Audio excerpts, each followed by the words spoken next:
Oi, tudo bem? Assim como são os sacerdotes, assim é o povo.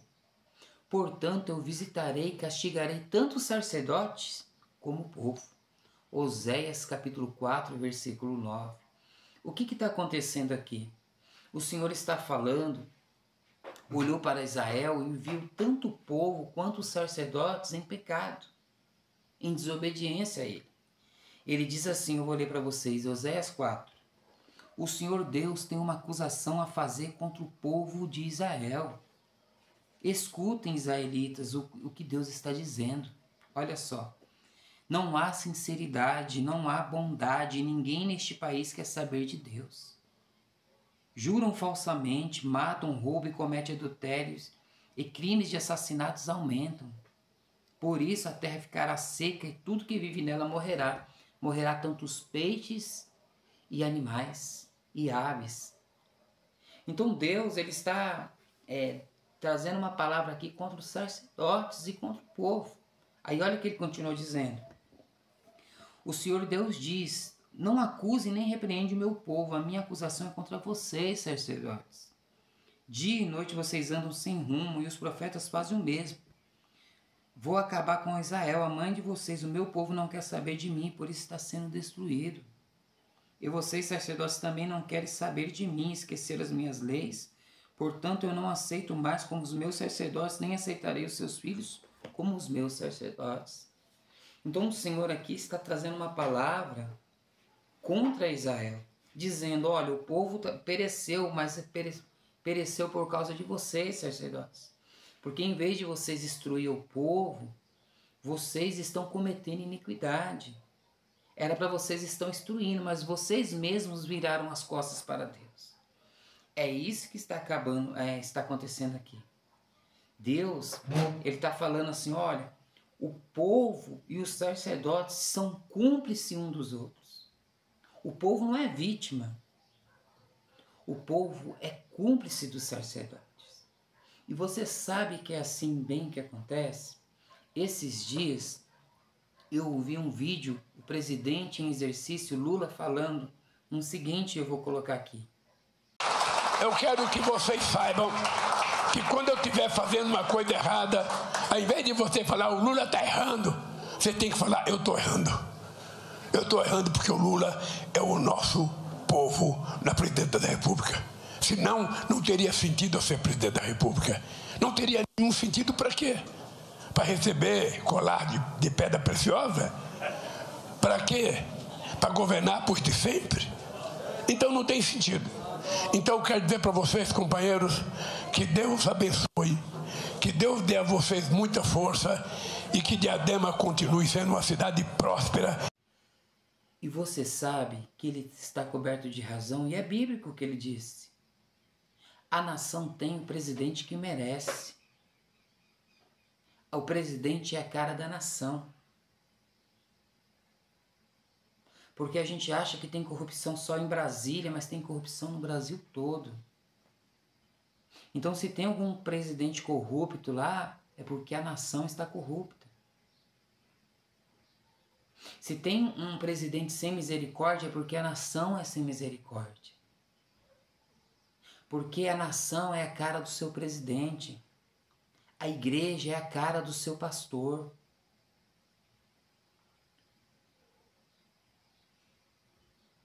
Um exemplo aqui, a gente às vezes fala lá em Brasília, olha a corrupção lá em Brasília. Os deputados, os senadores, nós que colocamos eles lá, eles são reflexo de nós. Às vezes você acha errado, a polícia está entrando lá, subindo o morro da favela e o menino vai lá e solta fogos para avisar para os traficantes que a polícia está chegando. Às vezes a gente está dirigindo o nosso carro, a gente que paga, o pai de família que paga o nosso imposto, que diz que vive honestamente, fica piscando o farol alto para avisar que está tendo uma blitz lá atrás. Fora as pequenas corrupções que nós fazemos e praticamos todos os dias. Os contratos que nós não pagamos. As palavras que nós não cumprimos. Então o presidente, ele é reflexo da nação. A nação hoje, ou a nação é a cara do Lula ou a nação é a cara do Bolsonaro. Ou é um extremo ou é o outro. E para mudar o líder, precisa mudar a nação. Porque se você investigar a corrupção, por que está tendo corrupção lá na presidência da República, lá em Brasília? Vamos olhar o nosso país, e você for de estado em estado, de cidade em cidade, de bairros em bairros, de ruas em ruas, você vai ver que a mesma coisa que acontece lá em Brasília, acontece dentro da nossa casa. As pequenas corrupções.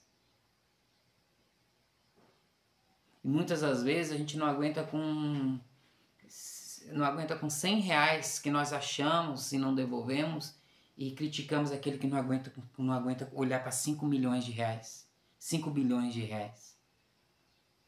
Então, a nação tem o líder que merece. Essa é a grande realidade. Mas voltando aqui, o Senhor está falando para Oséias, olha, assim como é o povo, assim é o sacerdote.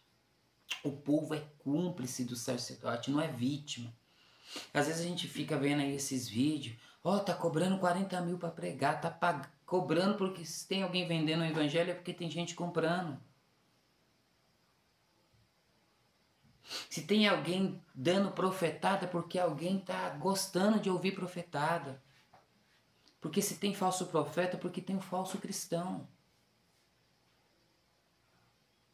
Se tem louco é porque tem loucos aplaudindo. Então não fique com dó do povo, porque o povo não é vítima, o povo é cúmplice, eles gostam disso mesmo. Eles gostam desse glamour. Eles estão ali, mas se eles estivessem no lugar, eles estavam fazendo a mesma coisa. Porque o povo não é vítima, o povo é cúmplice. Porque tudo isso que está acontecendo na realidade hoje das nossas igrejas, do estado que está o nosso evangelho, que a gente vê corrupção nos púlpitos, a gente vê gente envolvida com maçonaria, nós vemos essa cobrança para isso, tudo dinheiro, essa petição de dinheiro, todas essas coisas. E a gente fica, olha, está enganando o povo. Não está enganando coisa nenhuma. Porque assim como é o povo, assim é como o sacerdote.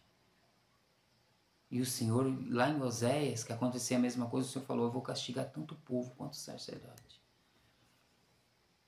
Porque o povo gosta de ver o circo pegando fogo. Porque o povo sempre escolheu a parte ruim, sempre aplaudiu as coisas ruins. Quem escolheu Barrabás? Foi o povo. Não foi o povo que escolheu? Tava lá os líderes, lá Caifás e os seus pares. Mas o povo aplaudindo. É isso mesmo, solta Barrabás. Porque o povo era a cara de Caifás. Foi que Jesus falou, este povo me confessa com seus lábios, mas o seu coração está longe de Deus. Porque o povo era como os sacerdotes. O povo era como os sumos sacerdotes. Por isso que o povo escolheu Barrabás. E hoje é a mesma coisa conosco. A gente gosta da parte podre, a gente escolhe as partes podres. A gente elegemos os nossos heróis e elegemos os nossos vilões. A gente fala assim, esse é um vilão. Né? Quando uma pessoa fala para mim assim, fulano de tal é o vilão. É um exemplo, né? Aí é um herege. Aí eu vou ver, o vilão é aquele ali, eu vou ver quem que é o herói dela. Aí você vai ver o herói dela, às vezes ela posta foto, às vezes ela comenta, um cara tá envolvido com a maçonaria até o talo. Ela chama o fulano de tal de herege, mas o vilão você já achou, o vilão tá aqui, vamos pôr o vilão aqui. Agora deixa eu ver, você encontrou o vilão, agora deixa eu ver quem é o seu herói, porque se tem vilão tem que ter herói. Aí você vai ver o herói dela, o cara que ela admira, o cara que ela posta foto, o cara que ela respeita, o cara que ela curte, o cara tá envolvido com a maçonaria. O cara já foi pego em adultério e tá presidindo igreja.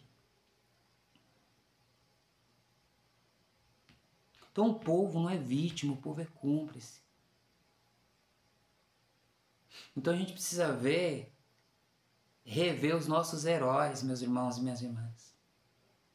A gente precisa rever os nossos sacerdotes e rever os nossos vilões, se eles são vilões mesmo, se a gente tem elegido os vilões certos. Porque às vezes a gente está chamando o vilão de herói e o herói de vilão. Aí entra Isaías falando, ai daquele que chama o mal de bem, o bem de mal, o doce de amargo, o amargo doce, a escuridão de luz e a luz de escuridão.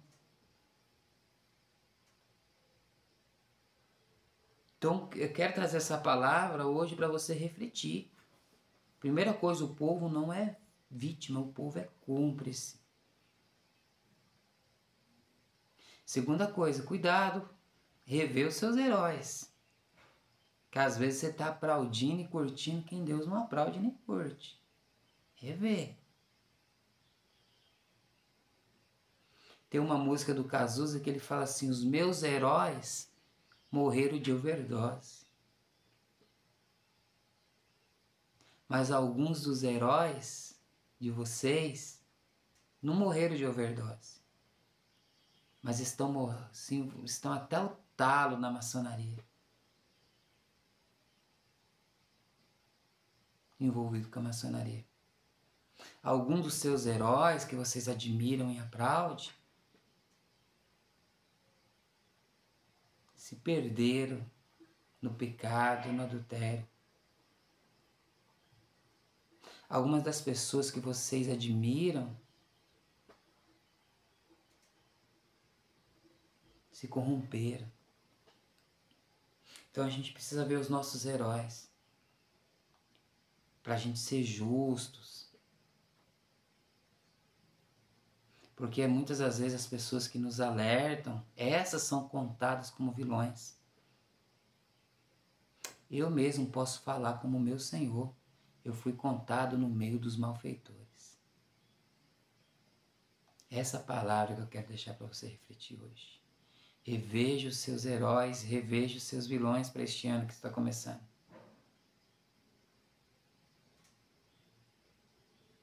Reveja, porque a porta é estreita, mais estreita do que a gente imagina, hein? A porta é mais estreita do que nós imaginamos. Deus continue te abençoando, tendo misericórdia de todos nós, em Cristo Jesus.